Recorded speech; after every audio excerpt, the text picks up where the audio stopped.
Hello बच्चों, कैसे हैं आप लोग। आज हम डिस्कस कर रहे हैं इलेक्ट्रोमैग्नेटिक वेव्स और ये इस चैप्टर की पहली वीडियो है। आइए देखते हैं आज का पहला क्वेश्चन। AIPMT 1989 में पूछा गया। हमसे पूछ रहे हैं कि कौन सी इलेक्ट्रोमैग्नेटिक रेडिएशन की वेवलेंथ सबसे ज्यादा होगी, लॉन्गेस्ट वेवलेंथ किसकी होगी। तो रेडियो वेव्स की वेवलेंथ सबसे ज्यादा होती है। D option is the right answer. एक बार समझ लीजिए इसको इलेक्ट्रोमैग्नेटिक स्पेक्ट्रम की हेल्प से। इलेक्ट्रोमैग्नेटिक स्पेक्ट्रम ये सीक्वेंस है इलेक्ट्रोमैग्नेटिक वेव्स का, जिससे हमें पता चलता है कि वेवलेंथ का इंक्रीजिंग ऑर्डर क्या है। इसको आप याद कर सकते हैं C, G, X, U, V, I, M, R. C मतलब कॉस्मिक, जी मतलब गामा, एक्स मतलब एक्सरेज, यू मतलब अल्ट्रावायलेट, वी मतलब विजिबल, आई मतलब इंफ्रारेड, एम मतलब माइक्रोवेव्स और आर मतलब रेडियो वेव्स। ये जो अरेंजमेंट है ये इंक्रीजिंग ऑर्डर ऑफ वेवलेंथ है और डिक्रीजिंग ऑर्डर ऑफ फ्रीक्वेंसी है। क्योंकि ये इंक्रीजिंग ऑर्डर ऑफ वेवलेंथ है तो साफ दिखाई दे रहा है रेडियो वेव्स की वेवलेंथ सबसे ज्यादा होती है और डी ऑप्शन हमारा सही है। आइए चलते हैं आगे, नेक्स्ट क्वेश्चन देखते हैं। AIPMT 90 का क्वेश्चन। इसमें हमसे कह रहे हैं कि चार फिनोमेना हमें दिए गए हैं कि कौन सा फिनोमेना ऐसा है जिसमें इलेक्ट्रॉन्स एमिट नहीं होते।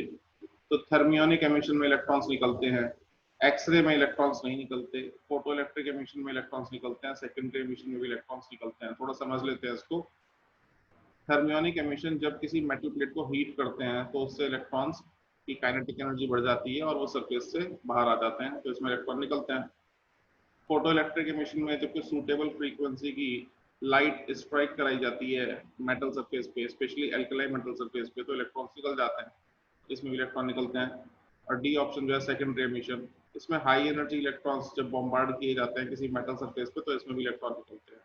तो एक्सरेज को छोड़ के बाकी तीनों में इलेक्ट्रॉन्स निकलते हैं, सिर्फ एक्सरेज में इलेक्ट्रॉन नहीं निकलते। एक्सरेज में इलेक्ट्रॉन बॉम्बार्ड किए जाते हैं हैवी मेटल पे, जिससे electromagnetic radiation, high energy radiation निकलती है, जिसे हम एक्सरे बोलते हैं। तो B option is the right answer. आगे चलते हैं, नेक्स्ट क्वेश्चन देखते हैं।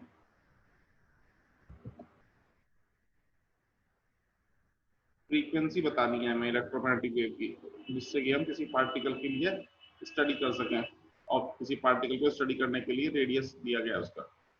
तो डायरेक्ट फॉर्मूला लगा सकते हैं।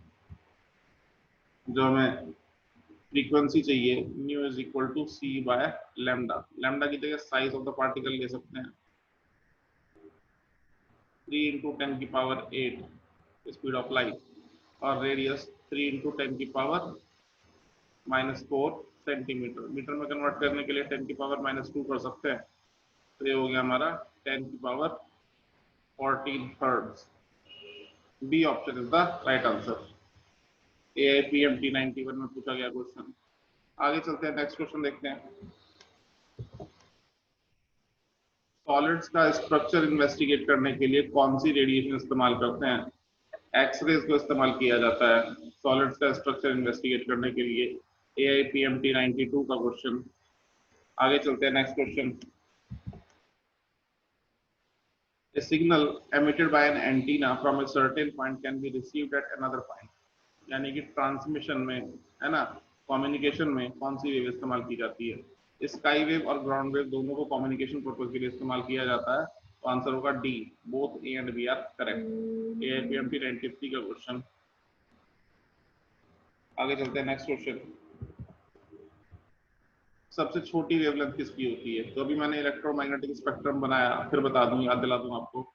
C, G, X, U, V, I, M, R, this is the increasing order of wavelength. सबसे छोटी वेवलेंथ कॉस्मिक की होगी, उसके बाद गामा की होगी। कॉस्मिक ऑप्शन में है नहीं, गामा ऑप्शन में है, तो B option is the right answer. सबसे छोटी वेवलेंथ होती है गामा रेज की या गामा रेडिएशंस की। Next question. AIPMT 97 का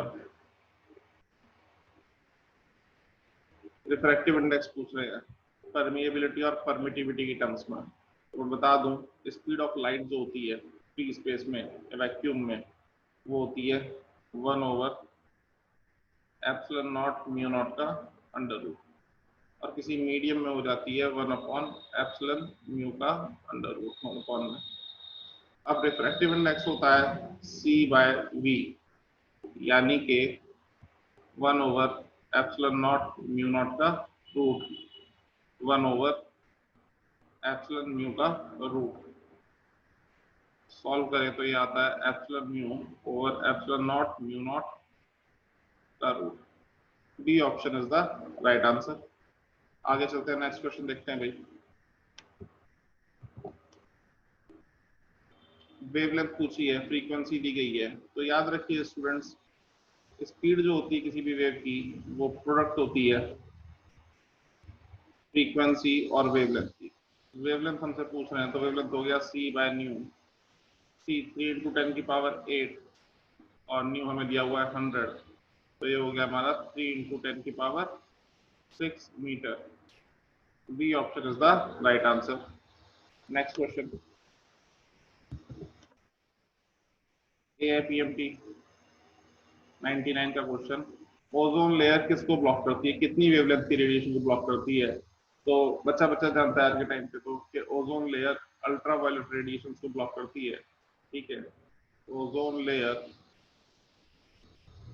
ब्लॉक्स यूवी रेडिएशन या अल्ट्रावायलेट रेडिएशन जिसकी वेवलेंथ 280 नैनोमीटर से 315 नैनोमीटर के बीच में लाई जाती है।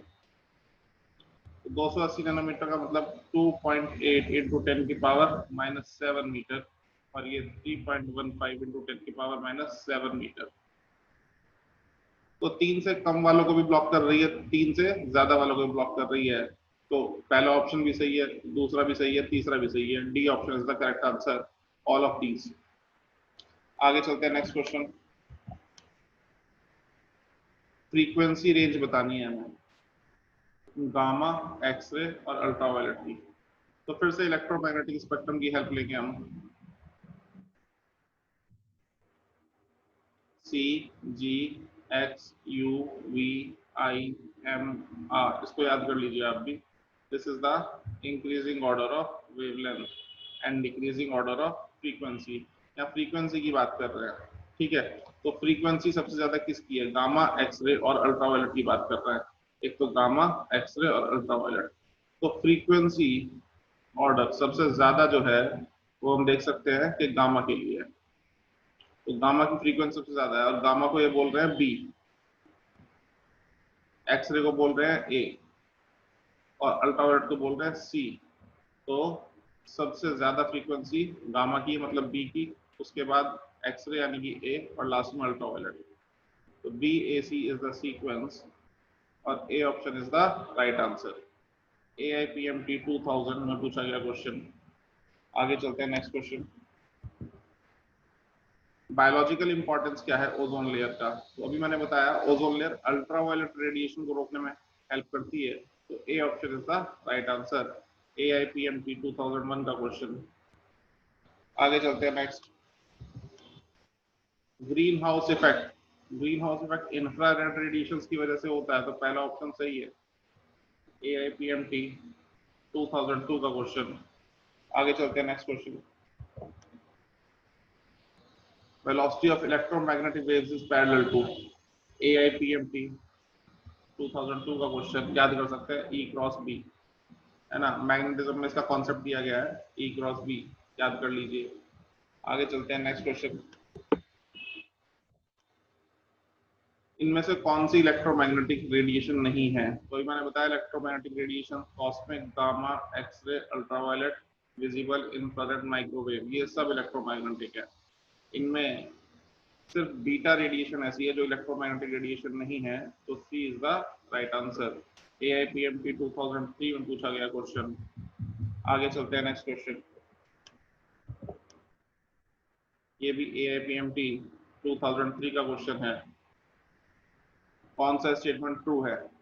ह्यूमन बॉडी से कौन सी रेडिएशन निकलती है? थर्मल इमेजिंग टेक्निक आ गई है भाई। थर्मल इमेजिंग से हम ह्यूमन बॉडी से निकलने वाली हीट रेडिएशन की हेल्प से पता लगा सकते हैं कि कौन कहाँ पे है। तो हीट रेडिएशन निकलती है ह्यूमन बॉडी से। और थर्मल रेडिएशन का कॉन्सेप्ट ये कहता है कि कोई भी बॉडी इसका टेम्परेचर 0 केल्विन से ज्यादा है या एब्सोल्यूट 0 से ज्यादा है तो उससे हीट रेडिएशन, थर्मल रेडिएशन निकलती हैं।